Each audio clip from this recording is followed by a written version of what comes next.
It still beats Zoom, so, yeah. I'm so against it. Against it. We are talking. Anybody out there that you can make to the thing, so. We're doing the best we can.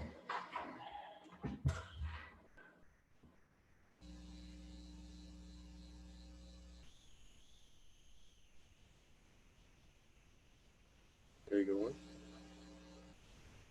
Hello and welcome to the regular meeting of the East Lampeter Township Emergency Services Committee. My name is Bruce Paul, citizen representative, and I am the committee chairman.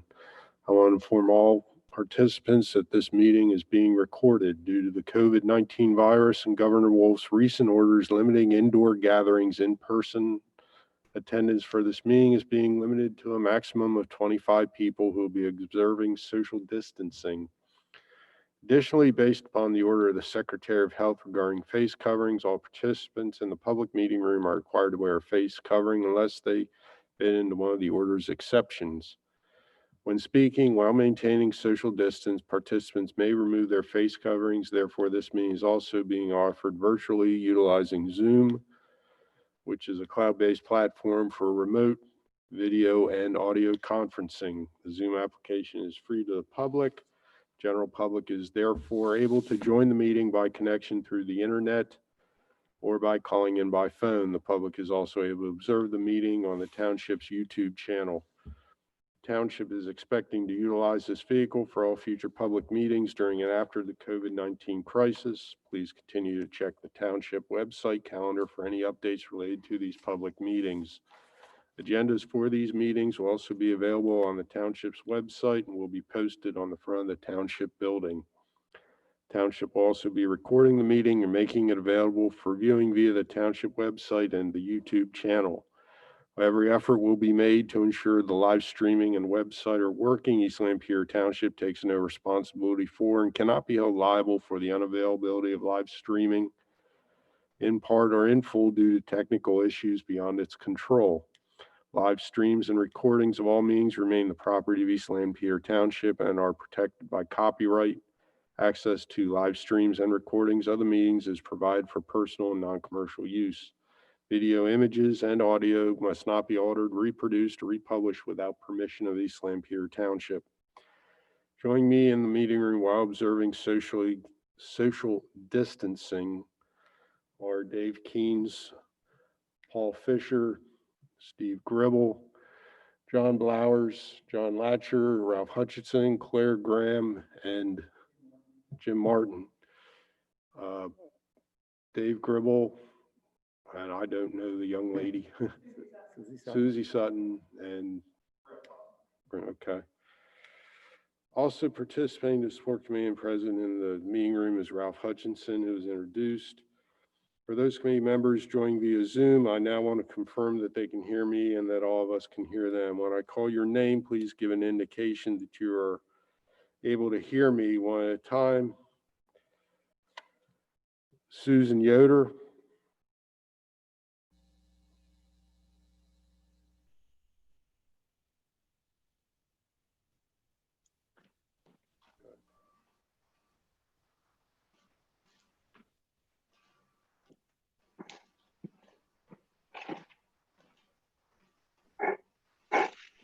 Susan, can you hear me?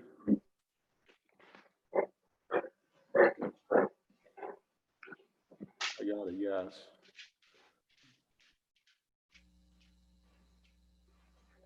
Melanie McHenry. Here. And Gerald Kling. Here.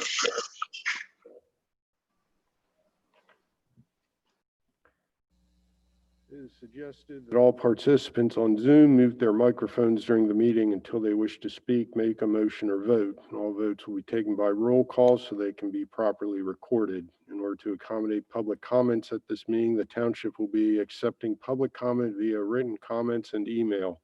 Instructions regarding the submission of public comments can be found on the township website. All those providing public comments will be required to provide their name and address in order for their comments to be read into the record. Inappropriate comments will not be read into the record. I may also allow public comment using the Zoom connection if conditions allow it. I want to remind everyone that this meeting is being video and audio recorded and will be posted to the township's YouTube channel for viewing. We will now proceed with the meeting agenda.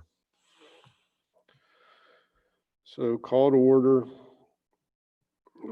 for the regular meeting of the East Lampeter Township Emergency Services Committee. The minutes were sent out last week from the July 16th regular meeting. Are there any changes that need to be made prior to approval? Upon hearing no changes need to be made, do I hear a motion? The one thing we'd like to do is add Dave Gribble to the list. He was actually at our station with me last month.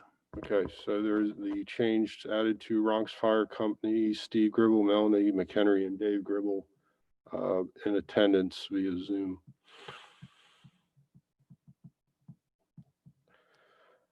Are there any other changes? Seeing that there are no other changes, do I hear a motion to accept the meeting minutes from the July 16th regular meeting? Make a motion, can we accept the minutes from July 16th? I have a motion. Do I have a second? Second. I have a second. All those in favor? Aye. Opposed? Hearing none, motion carried. Old business. Report from the Fire Apparatus Replacement Committee. That'd be Lafayette Fire Company engine 633. At the last meeting, I reported that the new engine received a work order number and is under technical design for the pump panel and all controls and switches in the interior. We were awaiting the design drawings for us to review and approve those and sign off. The meeting to accomplish that is going to be on October the 13th, where we will review the drawing and make any final changes to the spec if needed.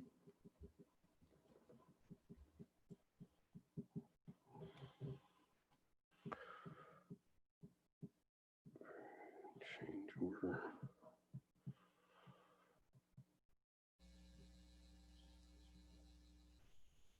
So October 13th, assuming that everything meets your criteria, you'll be signing off on the work order to proceed. Yes. Okay. And the anticipated delivery date is the spring of 2021. It's in the April-May timeframe. Okay. All right. False alarms from the Econo Lodge. Are there any updates on that? I think I signed off on a letter. Or, Yes, subsequent to the committee's last meeting in July, we drafted a letter that Bruce signed and was sent out to the flag, the Econo Lodge flag. We have not received a response to that letter. In addition to that, the township did file in court to pursue collection of the outstanding false alarm fees, and haven't seen a response from the property owner related to that as well. We have made a number of, I'm going to say, at least weekly phone calls, leaving messages for management down at the hotel, and have yet to receive a return call. have you been out there since July? You bet, we have. Do But they have an elevator? an elevator? No. Econo Lodge does not have an elevator, Okay. but I can elaborate on some of the discussion. Since the last emergency services meeting, our call volume actually has gone down for that place. However, on one of the calls, the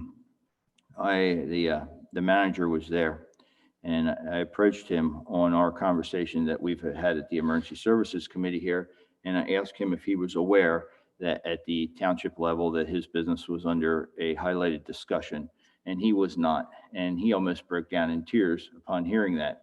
And then I explained to him about over the years how his alarms have progressed and how many we ran last year and how many we're up to running this year. And I said, this has got to stop. And he was pretty much beside himself, I would say, that we were having this conversation. I said, but he is the number one violator of all the businesses in the vicinity here. And I explained to him about, that when we run out here and apparatus get into a crash, and he was pretty much being remorseful, how truthful that was, but he was being remorseful. And I told him that the spotlight is on and that he needs to do something about it. And we also had someone had pointed out to us about the amount of trash that had built up around the dumpster. And I had got some photos of that and sent that to the township also. They claimed that it was people who drive through there and just dump, that it's locals, that it's not all his trash. But it was pretty bad. And while we were back there reviewing the trash, there were people who were hanging out of the hotel room window who were smoking cigarettes, and we called them out on it, right? And they said, well, that person out there smoking out there on the deck. And I said, yeah, there's a difference between the inside and the outside, okay? You're not to be smoking inside the hotel. Well, we were met with some rebuttal on that, but we said our piece and they said their piece, and then we went about our business.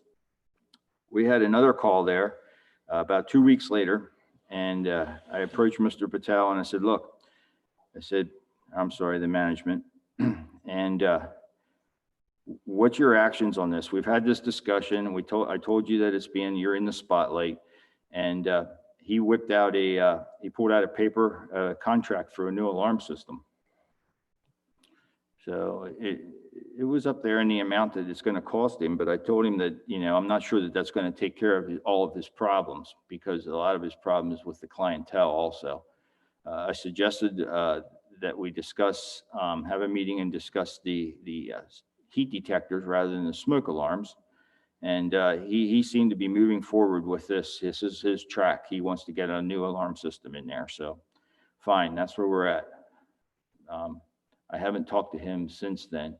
I did receive a call I sent a letter at Bruce's request to the Tanger outlets about the covers. The response I got from them was that they had asked for the alarm pull station covers before, and that the tenants had not installed them.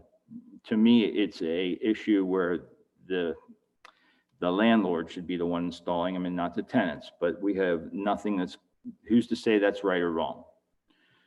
So she said that she would send that out, the manager would send that out to all the tenants and ask them to install those again. We ran a call at the Annie Ann's Pretzel for a small child who pulled the alarm there. And I asked them while I was there, hey, did you guys receive the notice to put the covers in on top? She said, yes, we have the cover. We just didn't have it installed yet. So there is forward progress on that. Also, would like to report that the manager of the Tanger outlet called me and asked me about an alarm that had occurred on June 27th, that they had no record of it, and she wanted to know where they should direct the fine to. So I looked that up and told her it was like a $12.50 or something like that, Tanger outlet. So she said, thank you. And I sent her the documentation to back that up. And so things are taking a turn for the better, I would say. Did you catch who at Econo Lodge, who they got their quote from for their upgrade? I did not, but when I asked them, I said, we really wanted to have a sit-down meeting and talk about the heat detectors versus the smoke alarms. I said, we wanted to sit down with the township, myself, your management team, and their current alarm service company, which would be Yarnell. And he pretty much said, I am done. I am done with Yarnell. So I don't think they have a very good working relationship. Probably owes money there. The reason I asked about elevators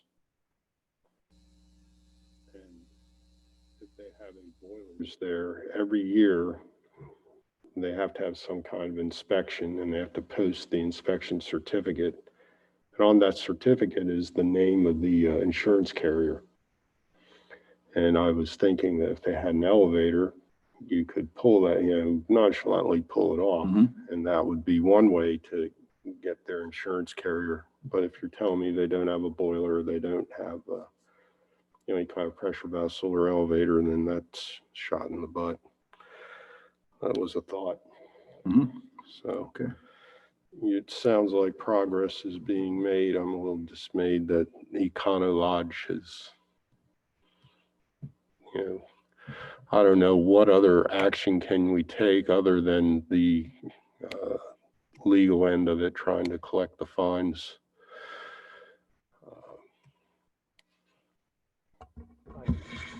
As we had said last time, the hope was that, we'd have an opportunity to speak with them and, rather than pay the fine or all the fine, that they would fix their Fix the internal problem.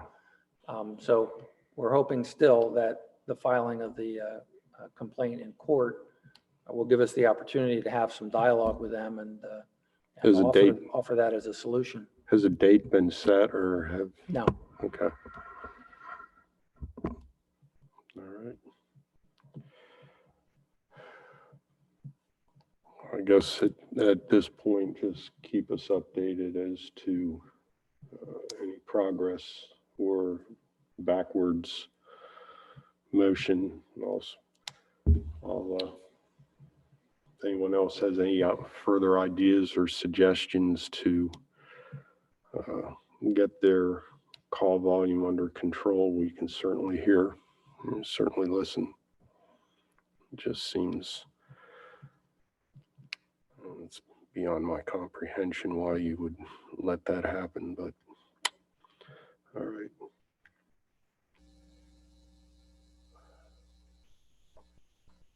Still control supplies and reimbursements. And that's the next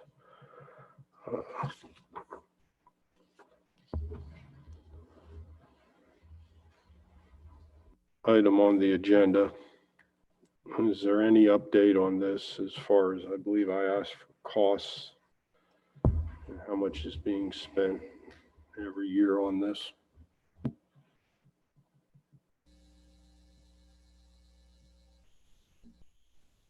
So whenever we're out on a call, most of the time what we're using is the absorbent, which is oil dry. The township already reimburses the fire companies for that. What we were seeking was in case we have to use any, what we call absorbent pads or absorbent socks, to collect or avoid any runoff into the stormwater system. If the hazmat team is called, they automatically reimburse us and they bill the company for their own supplies. We don't bill, but we get the advantage if the hazmat team's called to take supplies that we expended while we were there. If we don't call the hazmat team, the fire company basically uses their supplies and then we have to go ahead and resupply, restock. The idea here was that with the new MS4 collection fees, that maybe we could absorb the cost of the fire companies having to pay for these supplies through those fees, or I don't want to say, just through the general fund of the township. We are doing something to protect the MS4, the mission of the MS4. We're doing something to protect that. When you want to know how much cost is involved, I can tell you 3 years ago, Lafayette spent $300 on supplies, and we probably still have those supplies today. Tomorrow, we could use them all, though. I don't know. We ran a fire at the Turkey Hill, a vehicle fire, and the fluids were running towards a storm drain, and we used 10 socks maybe. Okay, the hazmat team wasn't called. 10 socks are out of our supply. Still have enough supply that's going to last us until the next incident like that's going to happen. But the whole justification for this was, can we get this included with the absorbent dry all?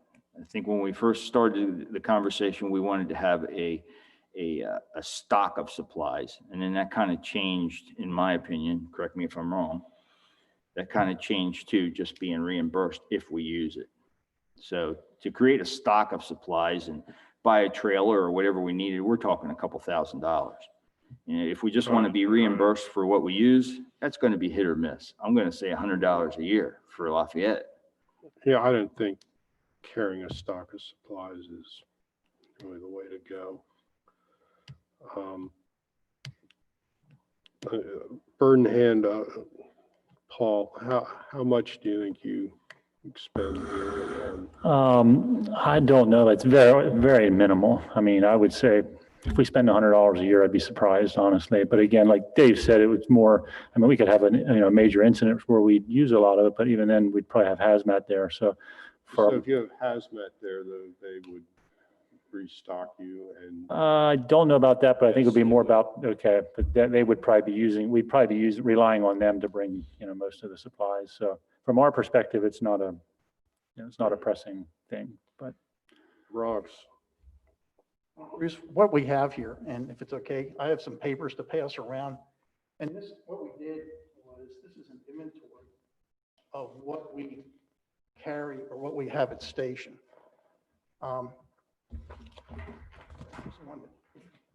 you and Susan want to share that? We have set our rescue up as, as a spill unit. We had the room for it. We have purchased wading pools, catch tubs, all kind of stuff. And we, as a company, don't, we're passing this out, and not to look for calls, but if we can assist, we do have the equipment that we can bring it out. And it's one of those deals where we can do it with 2 people with our rescue, or if you need something else. We have quick kits made up.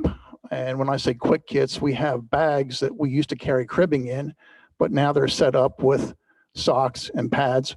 We have river booms. We have bales of those. We purchased, we tried to look at things on what we could carry that's economical, disposable. And we did some looking at Lowe's and places like that, and we were able to come up with some of the tubs that you actually mix cement in. If you have a truck that's leaking a tank, okay, we can't wait for the hazmat. We've got to do something.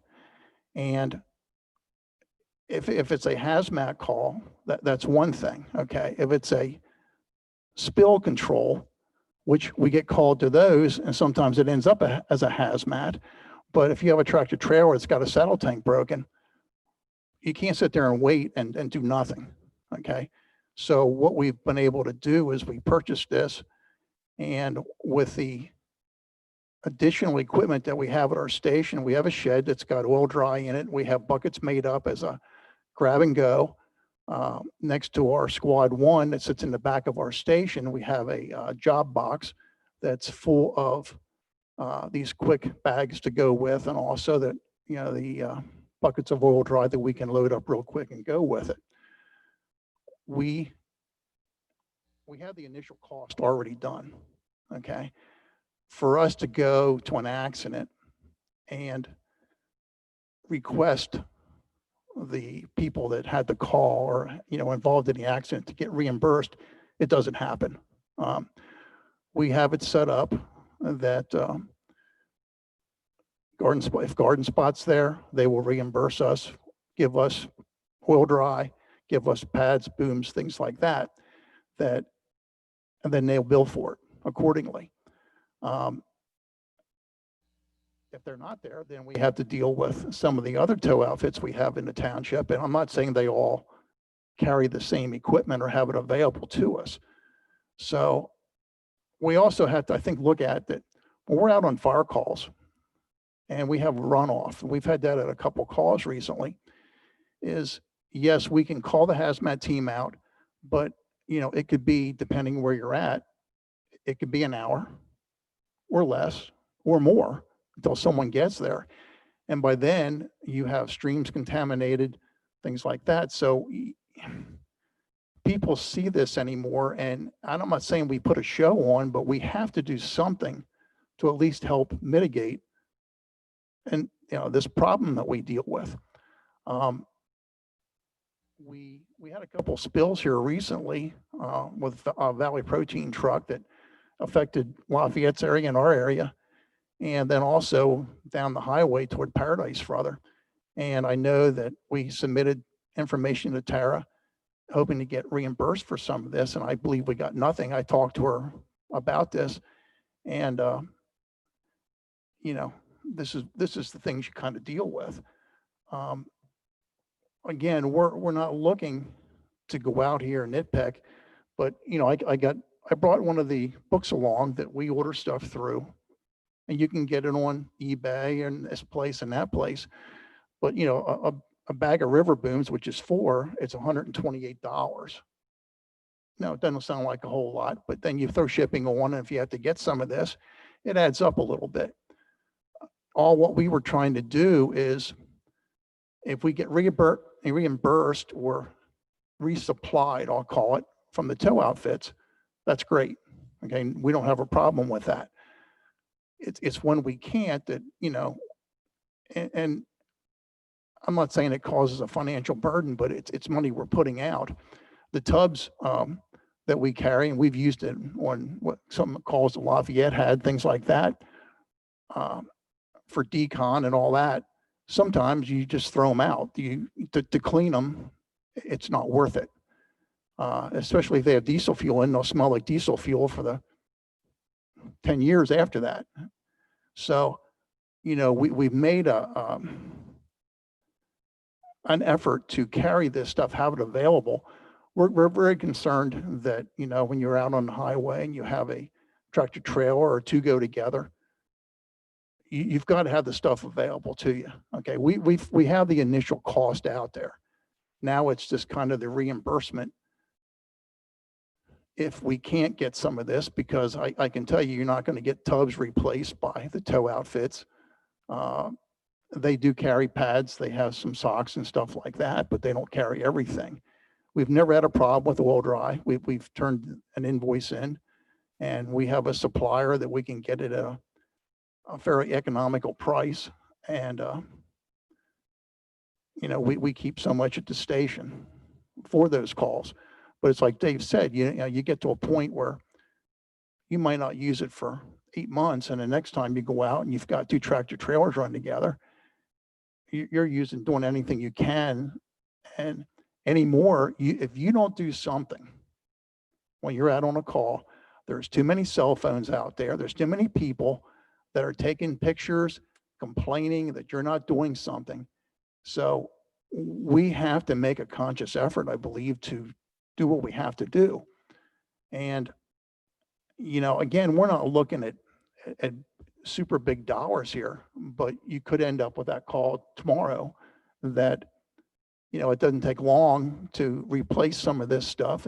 You could have $600-700 real quick. And I believe our budget is what, $750? Is that what we have in usually for oil dry and things like that? Give or take. I'm not sure. Okay. So, you know, I know the chiefs talked a little bit, but all we're trying to do is, if we can get it for free from the tow outfits, I think that's our first option. If you can wait and get it from the hazmat team, you know, they can bill for it. But there's a difference between spill control and hazmat. And, you know, there's a lot of calls that we'll do our own thing as far as some of the diesel fuel and things like that. But like I said, when you have calls out along 30 and you have 5 or 6 storm drains out there that could be affected, you've got to make an effort. So, but I do have pricing here if anyone wants to look at the book. Again, we're not trying to go out and start fresh. At least we're not in our company, but we're just trying to cover the things. I know some of the costs that you're. Right. So. I signed some of the invoices. So it was the initial cost, and like I said, we've already bought it. So, but you know, the tubs, we had a business. We talked about it at one of our training sessions, and we had a business come in, and there's 10 tubs. So we didn't pay for it. But if we have to restock them, I'm not saying that business is going to replace 10 tubs right off the bat, but you know, you're just for those, you're looking at about $150 involved, which isn't, you know, it's not the end of the world, but you know, these are some of the examples that we could bring tonight and at least show you what we're doing.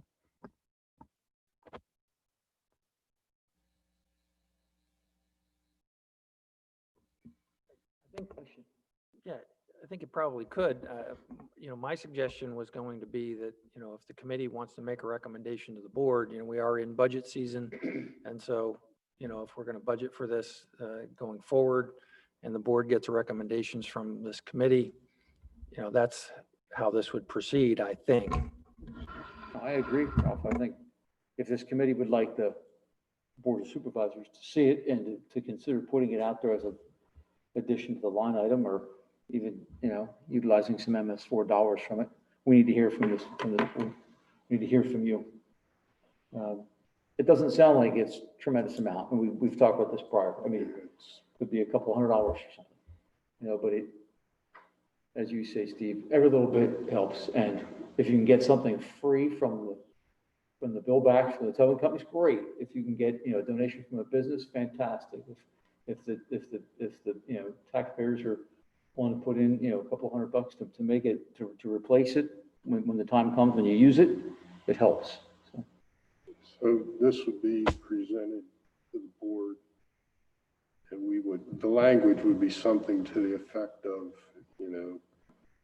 fire companies will first, reach out to the towing companies for reimbursement. If hazmat is called, they would seek reimbursement through them as the last avenue. They would request funds from the township, potentially coming from MS4. And that's how it would be worded. And I think tying it to the reimbursements we implemented several years ago for the absorbent materials, it would be tied to that. It would be a very similar ask and very similar concern. Steve's grilled it. I think you could probably go maybe a year and not use a whole lot of those extra monies. It's just I know the chiefs talked and Dave and I have talked that we're just preparing for the future, that if we do end up with a call that some of this is needed, we all have the opportunity, whether it's, there was just a milk truck that rolled over and had 6,000 gallons of milk, and you've got to do what you've got to do for a while until you get the support in there. So,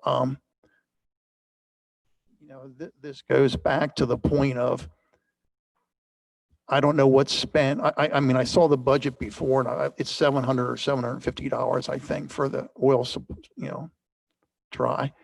That if you get to a point where, and we probably haven't used all that as it's going, but we ended up usually once a year resupplying our oil dry. And, it comes to around probably about $100 till it's all said and done. But with this MS4 reporting, and, we're doing it, we don't have a problem doing it. It's just, it shows that we use this materials. Is there a way we can recoup this materials again as a third resort, short of tow outfits, hazmat, and what have you. So. I started thinking about this. How does this relate to like the cops and their bullets? They never know when they're going to use them, but when they do use them, they reimburse. So basically, that's just a line item in the budget for ammunition, right? Whether they're training with it or whether they actually use it on an incident. So is this really any different? I think, to Dave's point, they have a bad one out there. Someone with a cell phone.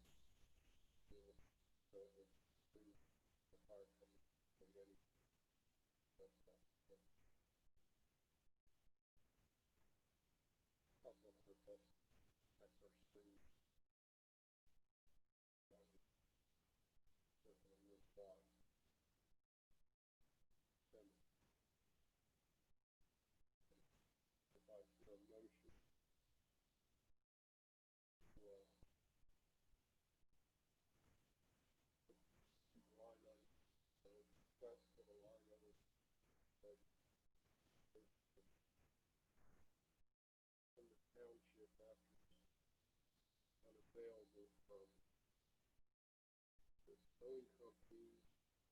hazmat. I would not have a problem going before the board to present this request. Bruce, may I ask a question before you continue with the call for a motion of the contracts with the tow companies? Do you have a list of requirement that they have to have a requirement document for them? Is this something that is listed on their requirements document and how they're supposed to hand it over to the fire companies? Yes, the tow operators are supposed to be fully supplied and prepared to do all the cleanup necessary related to a call that they're dispatched to. But is that spelled out in their contract? We don't have a contract. We issue them essentially a license to operate under our program, and it is spelled out in all of those requirements. They have to make application to be one of those tow operators and agree to meet those requirements. Guess what I would request would be from each of the chiefs, the amount spent on spill control for the last 2 or 3 years. Just so, when I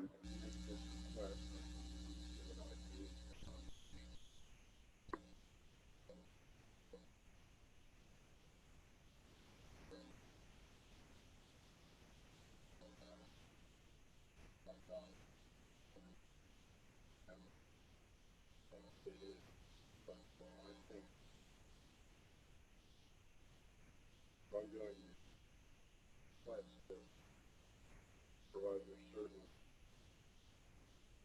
should be aware of the cost.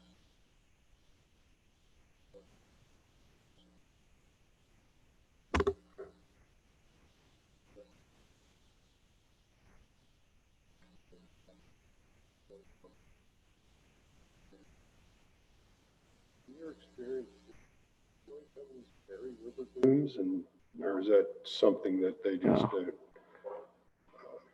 They carry a little bit of oil dry, that's it. Oil dry, probably absorbent pads and Nope. pigs if you're lucky. No pigs, no pads that I'm aware of. The only ones that I know have a trailer, but you have to specify for that to come out is, Wayne. well, Wayne's, but they're not, we don't work with them in our township. But Garden Spot, because we just had we had a hazmat class or refresher, and they came out and they have limited equipment on that. There was some out of the township that we used before, and, people complained about the cost, but they would come in with the sweeper, everything and clean everything up. We got reimbursed with everything that we ever used. But, we have some tow outfits that they might have a bucket of oil dry on a unit. If other than that, I mean, some of them have bags of sawdust. We always asked, hey, do you have the bucket to put stuff in it, dispose of this stuff, because, we've had to twist some arms for people to clean up some of this because of the amount of product and materials that were on the road. It's to come up with a cost of what we have spent. It's what we have accumulated over the years with our list. It's very tough to sit here now and saying that, it's going to cost us $500, this year to replace anything. We just had to have the opportunity to, try and get this recouped back a little bit. Depending if it's a local trucking outfit, a lot of them they'll do whatever they can do, but we don't have that, we're not that fortunate along Lincoln Highway when you have something going through. I mean, they're passing through, and it's not just the vehicle accidents. It's, when you do have a vehicle fire, that you have contaminants running down the road is stuff you're looking for. And I guess my thing was, so what if we came up and said we went from $700 a year for oil dry to say it's 1,500 to 2,000? It's budgeted, okay? It's not astronomical, and that would cover probably a lot of it. I mean, again, tomorrow it could be a different story out here. The But- number I was gonna throw out is 3,000. I Well- bet you we don't touch it. I don't think we would. And I'm not, I know John wanted to say something there, but, is our thing is, can we just have an amount that goes from this to this? And we're not going to, if we're also putting MS4 reports into the township and we put down what we use on these calls, which is we do when we come back from a call. I know Lafayette, I've seen their forms. They get turned in that sometimes you do have to buy a case of something to get the best price. Or we found that, maybe instead of a whole skid, we buy half a skid of oil dry. We might have only used in that year, instead of 15 bags, maybe 12, but there's always a magic number there that you can get a better price with. So, I would have no problem making a motion, but to sit here with the cost, again, it's a tough one to come up with exactly on what you could spend on a call. But if it's there and we could have it in a budget, we'll do our darndest to beg, borrow, and steal anywhere we can get this stuff. It's just, we need the third option, and unfortunately, it's the township. But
I guess we lost him, didn't we?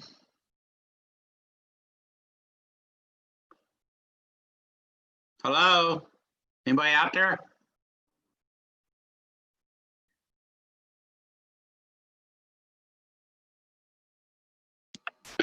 Yeah, I'm here. They've been fading in and out with the volume. Has that been noticed to you too? Yes. Okay. I'm gonna hang up. I'm gonna hang up and try to reconnect again and see what happens. That's probably a good idea. Maybe we all should just went.